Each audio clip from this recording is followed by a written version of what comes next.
قربانی جانور کے گردن پر چھری رکھنے کا نام تو ضرور ہے، لیکن سن لو قربانی صرف اسی کا نام نہیں ہے۔ انسان گناہوں سے توبہ کر لے، انسان گناہوں کو چھوڑ دے، یہ بھی قربانی ہے۔ قوم کے اندر، سماج کے اندر غیر مسلم بھائی رہ رہے ہیں، آپ ان کے ساتھ اچھے تعلقات کا دل اوتاد۔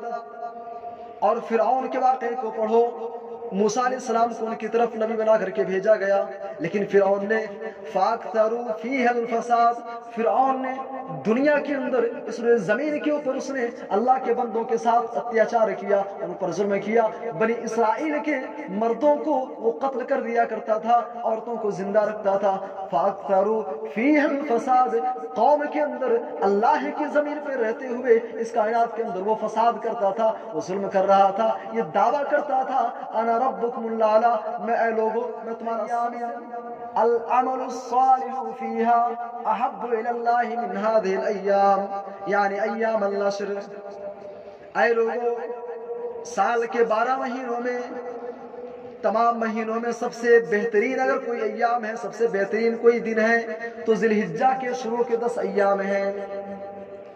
ما من ایام العمل الصالح فیہا احب الی اللہ من هذه الایام، اے لوگو کائنات کے اندر سال کے 12 مہینوں میں جو مقام ذی الحجہ کے شروع کے 10 ایام کو حاصل ہے، جو فضیلت شروع کے 10 ایام کو حاصل ہے، جو مقام مرتبہ ذی الحجہ کے شروع کے 10 دنوں کو حاصل ہے، وہ مقام و فضیلت سال کے کسی اور دن اللہ اعظم ایام عند اللہ، اللہ کے نزدیک سب سے زیادہ عظیم اگر کوئی ایام ہے، سب سے زیادہ محبوب کوئی ایام ہے تو ذی الحجہ کے شروع کے 10 ایام ہیں۔ فَأَكْثِرُوا فِيهِ التَّهْلِيلَ وَالتَّكْبِيرَ وَالتَّمْحِيدَ والتحمید، اس لیے ان 10 ایام کے اندر زیادہ سے زیادہ لا الہ الا اللہ، سبحان اللہ، الحمدللہ، ان جیسے کلمات کے پڑھنے کا اہتمام کیا جائے۔ اور صحیح بخاری کی روایت ہے، صحابہ کرام کی جماعت، صحابہ کی سیرت کا مطالعہ کر لیں۔ عبداللہ ابن عمر رضی اللہ عنہ، اسی طریقے سے صحابی رسول حضرت ابو ہریرہ رضی اللہ عنہ کے بارے میں آتا ہے، کان یخرجان الی الاسواق، وہ بازاروں کی طرف نکل جاتے تھے اور تکبیر بآواز بلند پڑھتے تھے اور عوام سن کر کے ان کے ساتھ پڑھتے تھے۔ السلام علیکم ورحمۃ اللہ وبرکاتہ۔ ان الحمد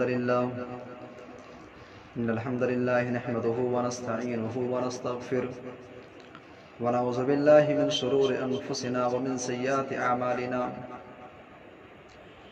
من يهده الله فلا مضل له ومن يضلل فلا هادي له،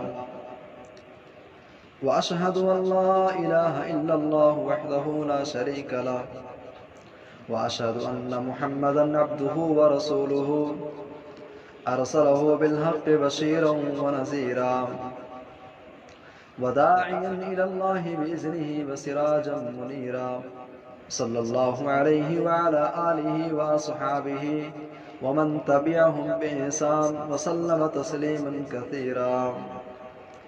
یا ایہا الذین آمنوا اتقوا اللہ حق تقاته ولا تموتن الا وانتم مسلمون۔ یا ایہا الناس اتقوا ربکم الذی خلقکم من نفس واحدہ وخلق منها زوجها وبث منهما رجالا كثيرا ونساء، واتقوا الله الذي تساءلون به والأرحام إن الله كان عليكم رقيبا۔ يا أيها الذين آمنوا اتقوا الله وقولوا قولا سديدا يصلح لكم أعمالكم ويغفر لكم ذنوبكم، ومن يطع الله ورسوله فقد فاز فوزا عظيما، أما بعد فأعوذ بالله السميع العليم من الشيطان الرجيم، بسم الله الرحمن الرحيم،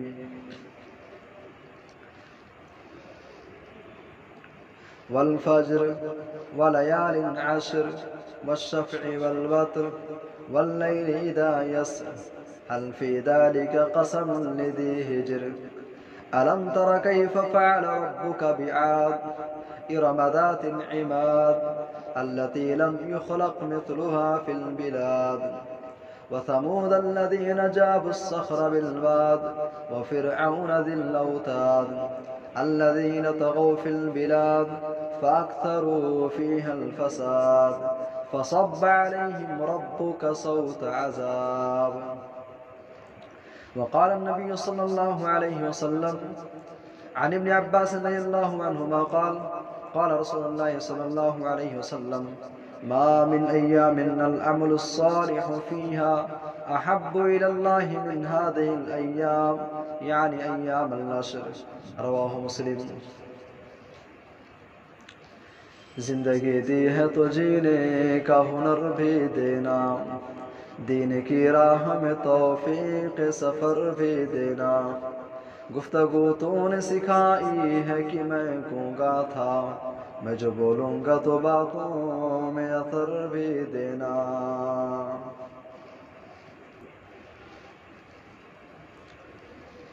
محترم سامعین کرام، دینی ملی بھائیوں، بزرگوں، نوجوان ساتھیوں، اللہ تبارک و تعالیٰ کی رضا اور اس کی خوشنودی حاصل کرنے کے یوں تو بہت سارے مواقع ہیں، لیکن ان میں ایک اہم موقع، ایک گولڈن چانس عشرِ ذی الحجہ بھی ہے. اس وقت ہم اور آپ عربی کے 12ویں مہینے ذی الحجہ سے گزر رہے ہیں. سامعین کرام، جس موضوع کے حوالے سے چند باتیں آپ کے سامنے عرض کرنی ہیں وہ عنوان ہے عشرِ ذی الحجہ کے فضائل اور اس کے اعمال. سورہ فجر کی چند آیتیں میں نے آپ کے سامنے تلاوت کی ہیں. آئیے پہلے ان آیات کا معنی مطلب دیکھ لیتے ہیں، اس کے بعد پھر آگے بات کرتے ہیں. اللہ تبارک و تعالیٰ نے فرمایا کہ والفجر، قسم ہے فجر کی، ولیال عشر، اور قسم ہے 10 راتوں کی، والشفع والوتر، اور قسم ہے جفت کی اور طاق کی،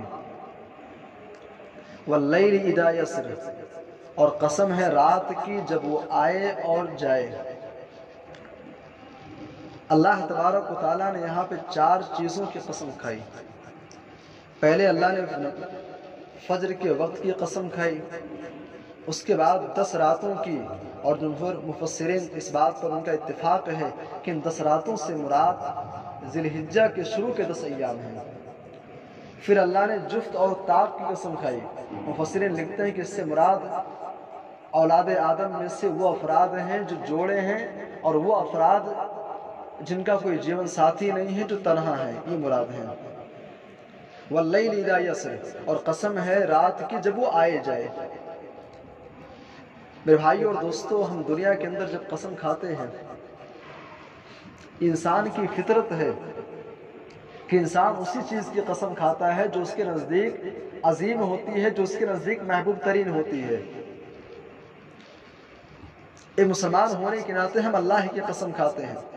اس کا مطلب یہ ہوتا ہے کہ اللہ کی ذات ہماری نگاہ میں بہت ہی عظیم ہے.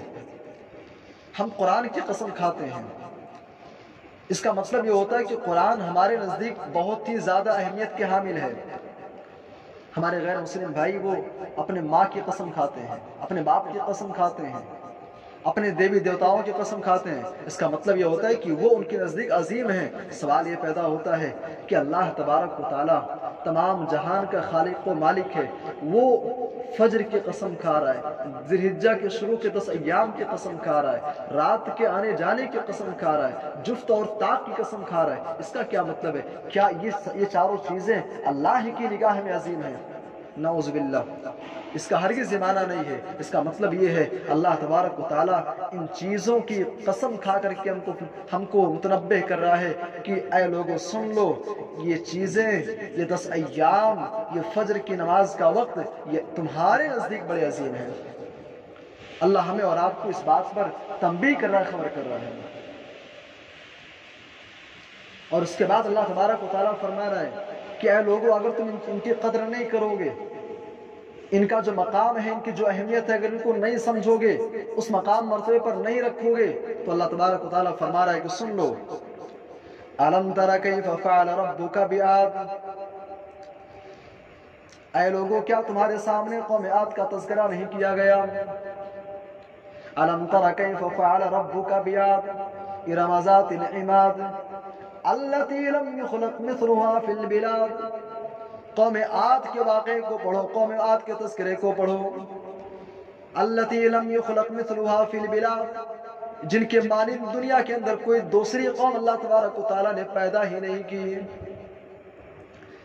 جب انہوں نے اللہ کی نعمتوں کی ناقدری کی، اللہ تبارک و تعالیٰ کے احسانات کی انہوں نے ناقدری کی، تو اللہ تبارک و تعالیٰ نے 7 دن 7 رات ان کے اوپر بارش عذاب کی شکل میں نازل کر کے ان کا نام و نشان مٹا دیا۔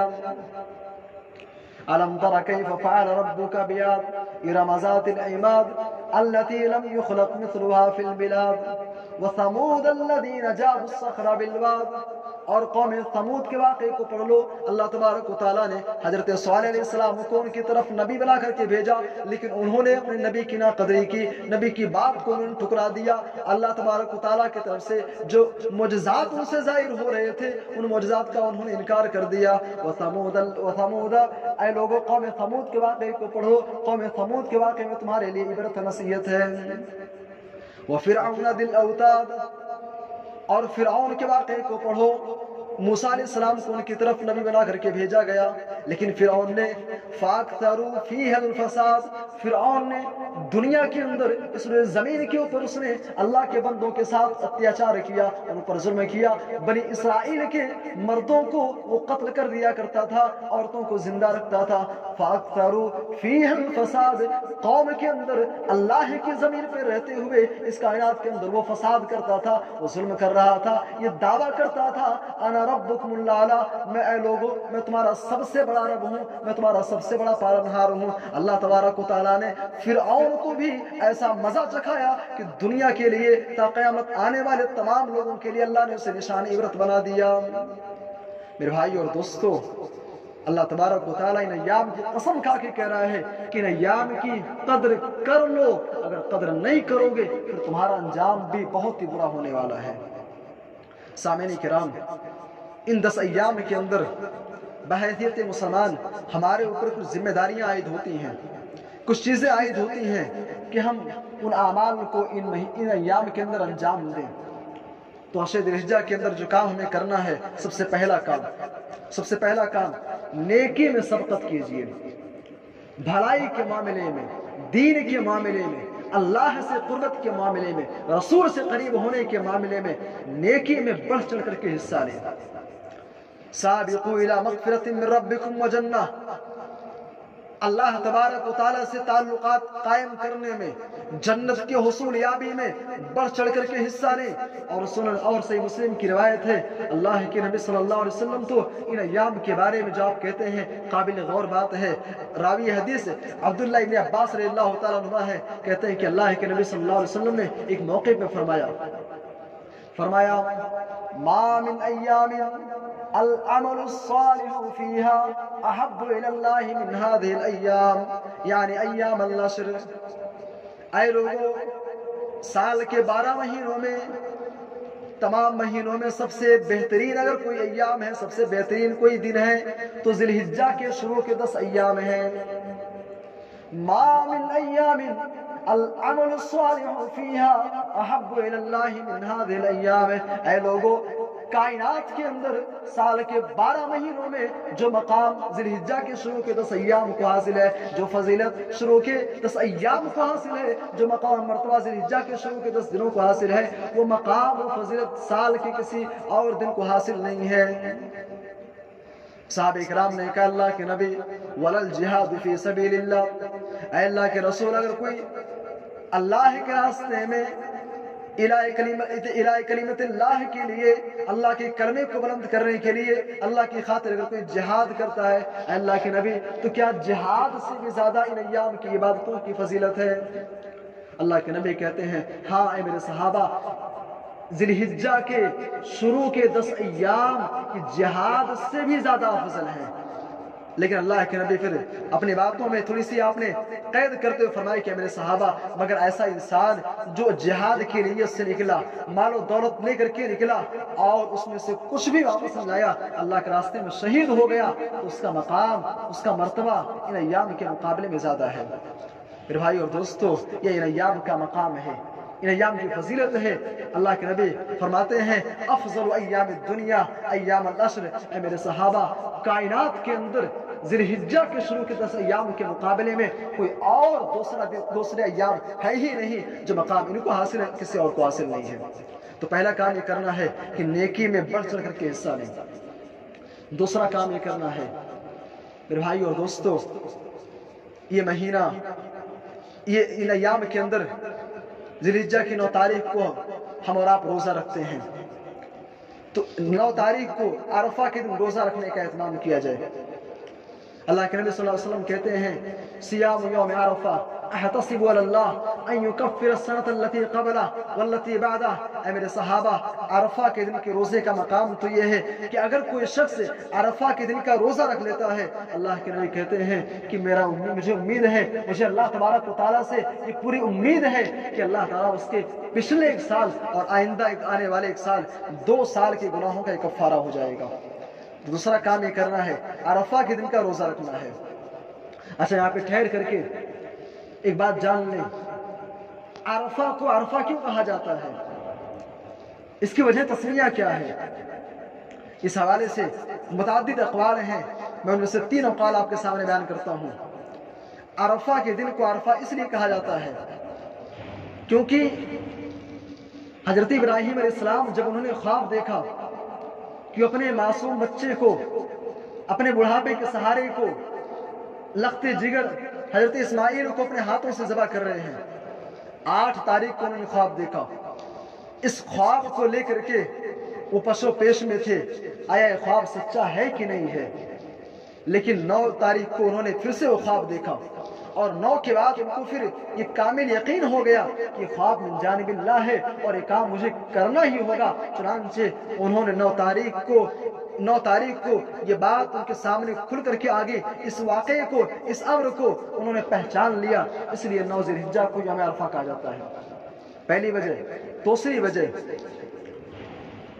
حضرت آدم علیہ السلام جب جنت سے ان کو نکالا گیا، ہندوستان کے اندر ان کو اتارا گیا، اور حوا علیہ السلام کو جدہ کے اندر،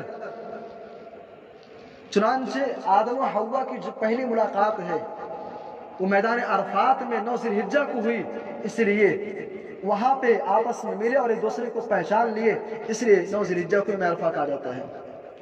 اور تیسری وجہ یہ ہے کہ ایک مرتبہ حضرت حاجرہ علیہ السلام اور حضرت حاجرہ علیہ السلام اپنے بچے کو اسماعیل کو لے کر کے گھر سے حضرت ابراہیم علیہ السلام کو بتائے بغیر وہ گھر سے نکل گئی۔ جب حضرت ابراہیم علیہ السلام گھر واپس آتے ہیں تو بچے کو اور بیوی کو تلاش کرتے ہیں۔ جب پتہ چلا کہ گھر سے کہیں چلے گئے ہیں ناراض ہو کر کے، تو بیوی اور بچے کی تلاش میں نکلتے ہیں، اور تلاش کرتے کرتے کرتے کرتے میدان عرفات میں پہنچتے ہیں، اور وہاں جا کر کے انہوں نے پہچان لیا، اسی لیے اس دن کو یوم عرفہ کہا جاتا ہے، 9 ذی الحجہ کو۔ تو دوسرا کام یہ کرنا ہے کہ ہم 9 ذی الحجہ کا عرفہ کے دن کا روزہ رکھیں۔ تیسرا کام یہ کرنا ہے تکبیر و تحلیل کا اہتمام کرنا ہے، اللہ اکبر، لا الہ الا اللہ، سبحان اللہ، الحمدللہ، ان جیسے کلمات کو پڑھنا ہے۔ اللہ کے نبی صلی اللہ علیہ وسلم کہتے ہیں اعظم الایام عند اللہ، اعظم الایام عند اللہ، اللہ کے نزدیک سب سے زیادہ عظیم اگر کوئی ایام ہے، سب سے زیادہ محبوب کوئی ایام ہے تو ذی الحجہ کے شروع کے 10 ایام ہیں۔ فاکثروا فیہ التہلیل والتکبیر والتمہید والتحمید، اس لیے ان 10 ایام کے اندر زیادہ سے زیادہ لا الہ الا اللہ، سبحان اللہ، الحمدللہ، ان جیسے کلمات کے پڑھنے کا اہتمام کیا جائے۔ اور صحیح بخاری کی روایت ہے، صحابہ کرام کی جماعت، صحابہ کی سیرت کا مطالعہ کر لیں۔ عبداللہ ابن عمر رضی اللہ عنہ اسی طریقے سے صحابی رسول حضرت ابو ہریرہ رضی اللہ عنہ کے بارے میں آتا ہے کان یخرجان الی الاسواق، وہ بازاروں کی طرف نکل جاتے تھے اور تکبیر بآواز بلند پڑھتے تھے اور عوام سن کر کے ان کے ساتھ ساتھ پڑھتے تھے۔ میرے بھائی اور دوستو، یہ ہمارے اسلاف تھے، بازاروں میں ان 10 ایام میں نکل جاتے اور تکبیروں کے پڑھنے کا اہتمام کرتے۔ تو تیسرا کام یہ کرنا ہے کہ ہم اور آپ تکبیر و تحلیل کے پڑھنے کا اہتمام کریں۔ چوتھا کام یہ کرنا ہے، اللہ کے نبی صلی اللہ علیہ وسلم نے فرمایا، سنن نبی داؤد کی روایت ہے، فرمایا اذا رأیتم ہلال ذی الحجہ، اے لوگوں جب تم میں سے کوئی ذی الحجہ کا چاند دیکھ لے، جب ذی الحجہ کا چاند نظر آ جائے، وَأَرَادَ أَحَدُكُمْ أَن يُضَحِّيَ، اور قربانی کا ارادہ کرنا چاہتا ہے، وہ قربانی کرنا چاہتا ہے، فَلْيُمْسِكْ عَنْ شَعْرِهِ وَأَظْفَارِهِ، تو ایسے انسان کو چاہیے کہ اپنے بال نہ کاٹے، ناخن نہ تراشے، یہاں تک کہ حَتَّى يُضَحِّيَ، یہاں تک کہ 10 ذی الحجہ کو قربانی کر دے۔ یہاں پر ایک اشکال دور کرتا چلو، بہت سارے لوگ سوال کرتے ہیں کہ گھر کے اندر قربانی ابو جان کے نام سے ہونی ہے، قربانی والد محترم کی جانب سے ہوگی، قربانی ہماری طرف سے نہیں ہونی ہے، تو ایسی صورت میں کیا ہم بال اور ناخن کاٹ سکتے ہیں کہ نہیں کاٹ سکتے ہیں؟ میرے بھائی اور دوستو، صاف الفاظ میں، گنے چنے الفاظ میں، واضح طور پہ صحیح بات آپ جان لیں کہ آپ ناخن اور بال وغیرہ کاٹنے سے اجتناب کریں۔ قربانی آپ کے نام سے ہونی ہے کہ نہیں ہونی ہے، اس سے کوئی مطلب نہیں، آپ نہیں کاٹیں گے، اور اگر کوئی شخص کاٹ لیتا ہے تو یاد رکھیں ایسے انسان کی قربانی پر کوئی اثر تو نہیں پڑے گا، لیکن ایسا انسان رسول کی سنت کی مخالفت میں ایسا انسان گنہگار ضرور ہوگا، اور اس گنہگار شخص کو فدیہ ادا کرنے کی ضرورت نہیں ہے۔ ایسے انسان کو چاہیے کہ وہ اللہ کی جناب میں معافی مانگ لے، اللہ سے توبہ کر لے، اس کے لیے کافی ہوگا۔ تو چوتھا کام ہمیں کرنا ہے، اسی طریقے سے پانچواں اور آخری کام یہ کرنا ہے، 10 ذی الحجہ کو انشاءاللہ ہر سال کی طریقے سے اس سال بھی ہم قربانی کریں گے۔ قربانی کے مسائل اپنی جگہ، قربانی کی تاریخ اپنی جگہ، قربانی کا معنی کیا ہے، قربانی کہتے کس کو ہیں؟ بھائی جب قربانی بولی جاتی ہے، قربانی جب بولا جاتا ہے تو ہمارے ذہن و دماغ میں بس یہی خیال آتا ہے کہ جانور کی گردن پر چھری رکھ کر کے جانور کو ذبح کر دینا، اسی کا نام قربانی ہے۔ میرے بھائی اور دوستو، یہ مفہوم غلط ہے، یہ مفہوم غلط ہے، یہ مفہوم صحیح نہیں ہے۔ قربانی جانور کی گردن پر چھری رکھنے کا نام تو ضرور ہے، لیکن سن لو قربانی صرف اسی کا نام نہیں ہے۔ انسان گناہوں سے توبہ کر لے، انسان گناہوں کو چھوڑ دے، یہ بھی قربانی ہے۔ قوم کے اندر، سماج کے اندر غیر مسلم بھائی رہ رہے ہیں، آپ ان کے ساتھ اچھے تعلقات قائم کریں، آپ ان سے حسن اخلاق کے ساتھ پیش آئیں، ان سے محبت کے ساتھ پیش آئیں، یہ بھی قربانی ہے۔ اپنے والدین کی آپ خدمت کریں، یہ بھی قربانی ہے۔ اپنے گناہوں کے اس جلاد کی گردن پر چھری رکھ دیں، یہ بھی قربانی ہے۔ آپ نماز نہیں پڑھتے ہیں، آپ بے نمازی ہیں، آپ نماز کے پابند ہو جائیں، یہ بھی قربانی ہے۔ قربانی صرف جانور کی گردن پر چھری چلانے کا نام نہیں ہے۔ میرے بھائی اور دوستو، عشر ذی الحجہ کے اندر اور بھی بہت سارے ایسے کام ہیں جو ایک مسلمان ہونے کے ناطے ہمیں اور آپ کو کرنے چاہیے۔ یہ چند اعمال تھے جو میں نے آپ کے سامنے بیان کر دیے۔ آئیے انہیں چند کلمات کو اکتفا کرتے ہوئے اللہ تبارک و تعالیٰ سے دعا کرتے ہیں کہ اے اللہ تو ہمیں ان ایام میں زیادہ سے زیادہ نیک اعمال کرنے کی توفیق عطا فرما۔ اے اللہ تو ان ایام کو ہمارے نجات کا ذریعہ بنا۔ آمین، تقبل یا رب العالمین، وآخر دعوانا ان الحمد للہ رب العالمین۔ السلام علیکم ورحمۃ اللہ وبرکاتہ۔